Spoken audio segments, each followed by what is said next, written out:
Olá, meus queridos, shalom, shalom a todos. Hoje são, na verdade, 11 dias do Omer e nós vamos estudar um pouquinho do aspecto da Sefirah Gevurah, porém com subaspecto de Netzar. Então estamos em Netzar Sheb Gevurah, ou seja, Netzar de Gevurah. E traduzindo para você que já tem acompanhado, Netzar significa, entre outros termos, vitória, e Gevurah significa severidade, rigor, disciplina, e é uma energia que a gente pode usar para essas diferentes manifestações em nossas vidas. Então, o que poderia ser Netzar de Gevurah, ou seja, a vitória de Gevurah?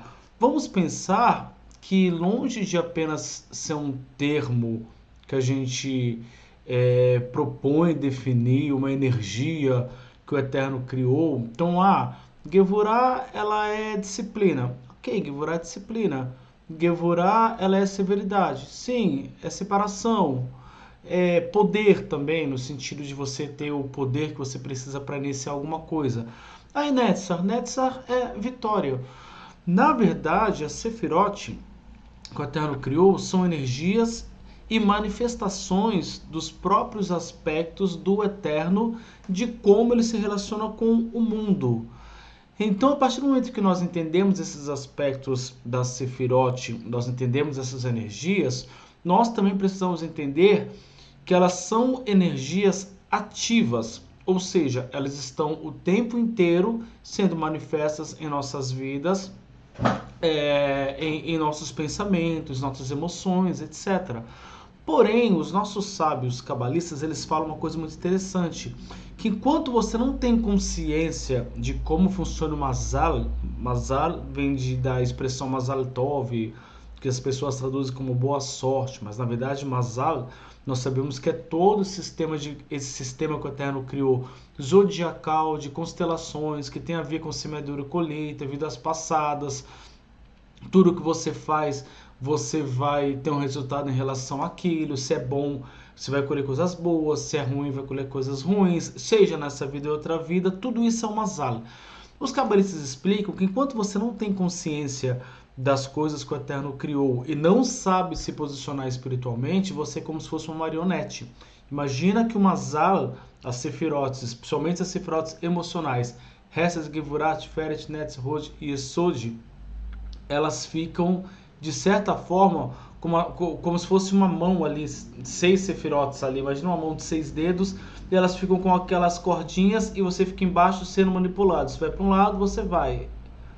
Ou seja, você fica apenas vivendo uma vida reativa. Elas se movimentam por causa do Mazal, que elas têm o seu sistema de movimentação de certa forma automático, de acordo com aquilo que o Eterno determinou. Não é autônomo, porque o Eterno manda em todas as coisas, mas elas funcionam como ferramentas que estão como se fosse um programa de computador, digamos assim, que ele está ligado e ele faz a função dele.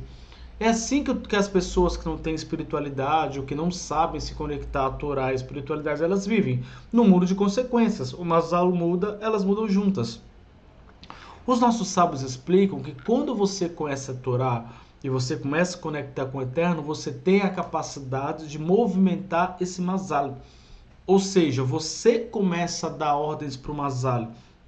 Por isso, aquela frase que nós conhecemos, que vem da Torá, que Bilã, Balaão, ele fala que contra Israel não há encantamento. Na verdade, não é encantamento a tradução é Mazal. Contra Israel não há Mazal. O que significa? Que Israel está por cima do Mazal. Por mais que nós estudemos essas sefirot, as energias, nós precisamos entender que o nosso principal papel é crescermos espiritualmente ao ponto de nós darmos ordens ao Mazal e ele cria as realidades que a gente precisa, o que a gente deseja. Para isso, nós precisamos ter o nosso ego esvaziado, conectados com a Torá, refinamento através das rezas, da conexão, do estudo, da Sedaká, da Teshuvá, para que a gente tenha realmente autoridade, digamos assim, ou mérito para que o Mazal nos obedeça.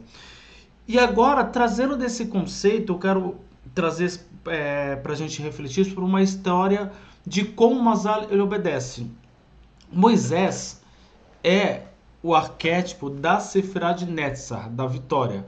Então sabemos que para cada Sefirá nós temos uma personagem ali por detrás. Então em Gevurah, que nós estamos estudando principalmente, nós temos Isaac.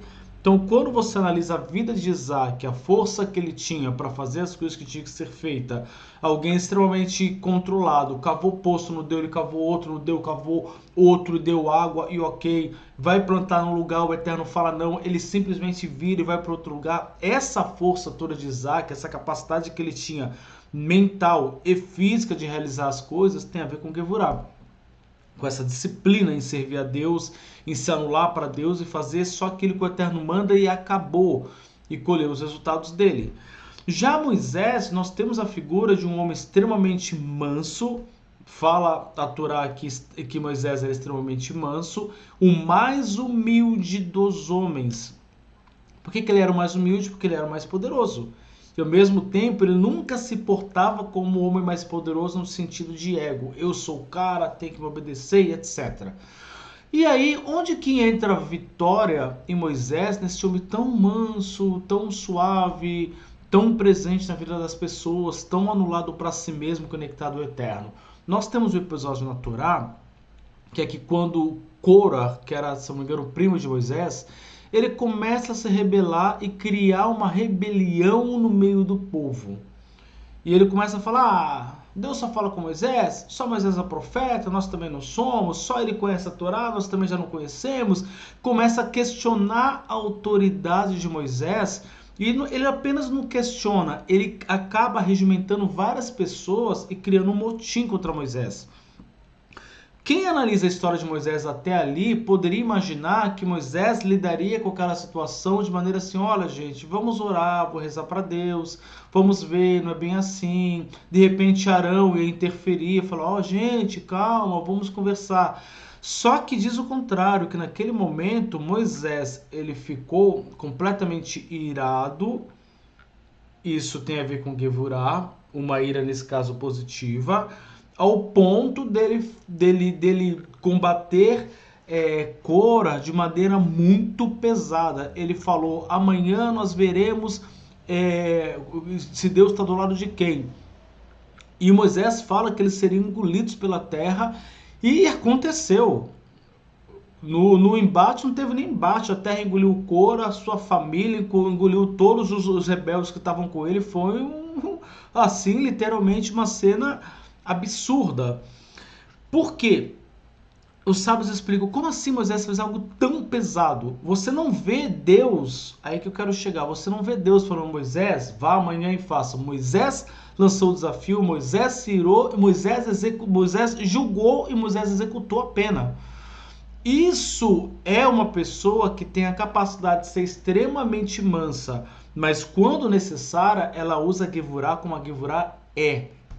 E a pergunta é, por que Moisés teve essa atitude tão pesada, de Gevurah tão pesada?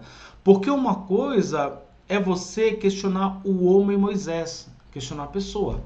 Outra coisa é você questionar o chamado e a missão dele. Então o que nós aprendemos? Que nós na caminhada com o Eterno, certamente se não aconteceu, vai acontecer em determinado momento que você vai galgar algumas posições que o Eterno vai te colocar, você vai crescer, de repente você chega num patamar muito alto na sua vida. Isso não significa que você tem que perder a tua hesed, a tua bondade, a tua anulação do ego para as coisas de Deus, etc. Ótimo, é assim que tem que ser. Porém, há situações que elas vêm para tirar de você aquilo que o Eterno fez você conquistar. Então nessa tem que conviver com vitória.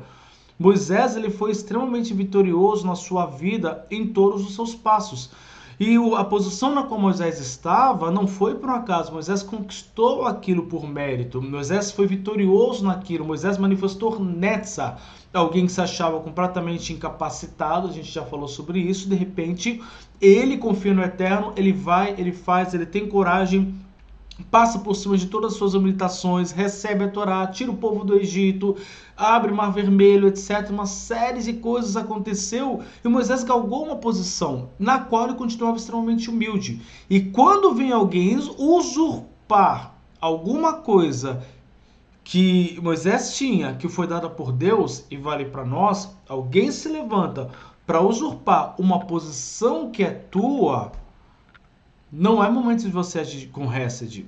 É momento de você agir com Gevurah para que você mantenha aquela condição de Netzar, que é vitória. Então Moisés ele teve um embate muito pesado com Korah, não teve nem briga, na hora H a terra abriu, engoliu todo mundo, não teve nem briga, mas Moisés ele foi extremamente enérgico, por quê? Porque você não tem o direito, você, eu digo você, eu estou falando de mim, Adriano, nós não temos o direito de deixar ninguém tomar das nossas vidas aquilo que o Eterno nos deu. Uma coisa é falar dos meus defeitos, e todos nós temos. Outra coisa é vir usurpar aquilo que o Eterno colocou na minha vida, na tua vida como missão. Se você está na tua missão, as coisas estão acontecendo, você tem certeza daquilo, os resultados vieram. Se surgiu um Korah na sua vida, você precisa, e que eu estava falando da manipulação das energias, você precisa tomar posse daquela energia de Gevurah. Porque Moisés, ele não era Gevurah. Moisés não era Gevurah. Mas naquele momento, Moisés se revestiu da energia de Gevurah. E quando ele se revestiu, veio Gevurah pura. Se revestiu da energia que era ligada a ele, que era de Netzar, que é vitória. E ele propôs um embate, tendo certeza que ele ia vencer. E na hora a vitória veio esmagadoramente, exemplarmente. Então, meus queridos, finalizando aqui, entenda uma coisa. Seja manso, seja humilde, tenha Hesed, tenha equilíbrio, mas quando precisar usar Gevurah para proteger algo que Deus te deu e você é responsável por aquela posição ou por aquela missão que você está cumprindo na sua vida, você precisa abrir mão de quem você é. Essa beleza da sabedoria da Torá. Você abre mão de quem você é originalmente e se reveste de uma força, porque as forças do Eterno, as Sefirotes, que o Eterno criou, são energias que você pode dominar. Você não tem que passivamente ser dominado por Hesed ou por Gevurah. Tudo é uma decisão. Você decide usar de Gevurah, se reveste a energia de Gevurah e usa. Se reveste a energia de Hesed e usa. Se reveste a energia de Netzar, de vitória, e fala, olha, quer saber? Amanhã eu vou matar esse leão que está surgindo e acabou. Vou matar esse leão e vou ter vitória e ponto. Para matar o leão, eu tenho que ter a minha Gevurah ativa. Para que eu tenha o quê? Netzar, que é a vitória. Uma coisa não está desligada ou desconectada da outra. Baruch Hashem? Então, colocando aqui para vocês, que acabei falando e não coloquei para vocês aqui o Homer está aqui.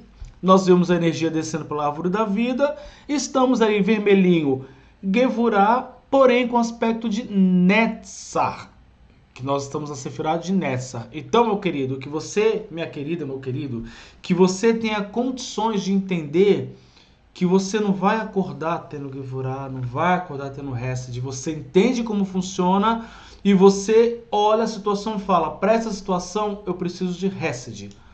Para essa situação eu preciso de Gevurah.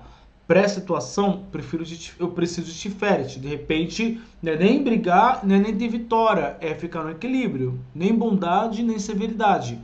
Baruch Hashem. Então que a gente tenha a sabedoria, que a contagem do Homer que nós contamos hoje, ela possa realmente nos trazer clareza daquilo que o Eterno tem para nós e que nós possamos estar por cima do Mazal ao final da contagem do homem. Que a gente entenda que nós somos responsáveis por cada uma energia dessas, que nós não precisamos ser passivos. Ah, eu já acordei com o Gevurah. Meu querido, você acordou. Se você vai usar de Gevurah, de Hesed, de Tiferet, Netzar, Hod e Esod, é você quem decide. E quando Moisés ele tomou a decisão de usar de Gevurah, Deus chegou para Moisés e falou, não, Moisés, não faz isso.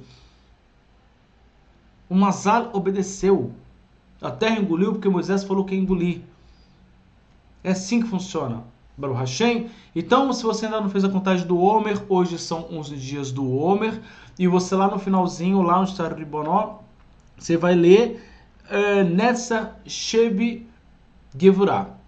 Baruch Hashem, que o Eterno nos abençoe, que o Eterno nos prospere em todos os nossos estudos e que a gente possa cada vez mais sermos refinados pela luz maravilhosa do Eterno. Shalom, shalom.